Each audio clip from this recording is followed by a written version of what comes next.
All right, artists, so this tutorial is on making feathers. So whether that is to add a bunch of smaller feathers, bigger feathers, whatever size you want to make them, I would recommend, if you're going to be adding a lot of them, to maybe consider at least having two similar colors that you can mix together just to make it a little bit more interesting.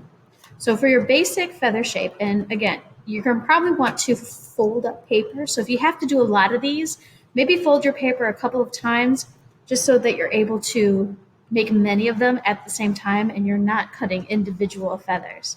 But what you're going to want is almost like a football or a leaf kind of shape with maybe a little bonus at the end.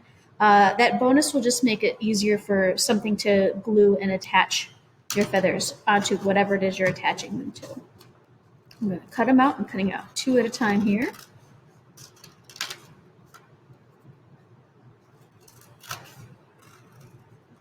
All the way around. Now, just that could be enough to go, yes, that is meant to be a feather. To add a little bit of extra to it, what you may want to do, and we'll use these ones since they are nice and finished, is you want to go along each side and on an angle going upwards. So if this is like the part of the feather that would attach into the bird or the animal, whichever it is that you're attaching them to. So you want to think of on a diagonal going up away from that, cutting out here and there just a little triangle sliver. And you want to do that at a couple of different points. And it's okay if they don't match up from side to side. In fact, it's probably better that they don't because feathers are not perfectly symmetrical that way. So you'll just go through and add in a couple little. You can make some very small. You can make some a little bit bigger. Just don't get too close to the middle. So just taking out those few little pieces gives it a little more of a feather feeling. And if you want to add a last bit of quick detail, take a marker, preferably something that's maybe the same color, unless you want to go really dramatic and do like with a black outline or something. And just go ahead and draw almost like a little double stripe down the middle with a few little lines going up and out. And there, that adds just a nice quick little texture to it.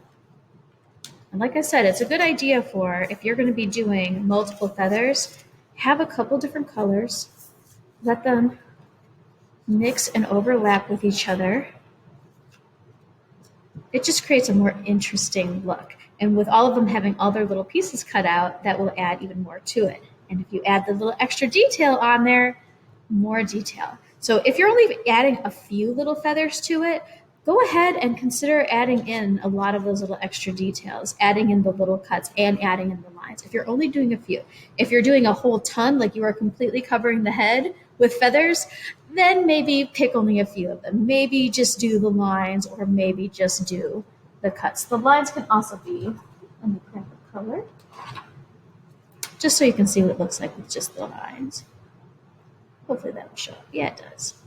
Sometimes having it be a little subtle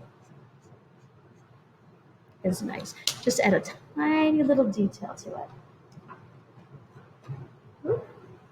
So that's how you would make a couple different feathers. You can use the ends to attach them. If you want to even give the ends a little bit of a pull with your fingers, like you pinch it and then pull your fingers away while it's tilting, you can give it just a little bit of a curl. Yeah, a little extra detail every time. All right, can't wait to see what you attach your feathers to and see how your masks turn out.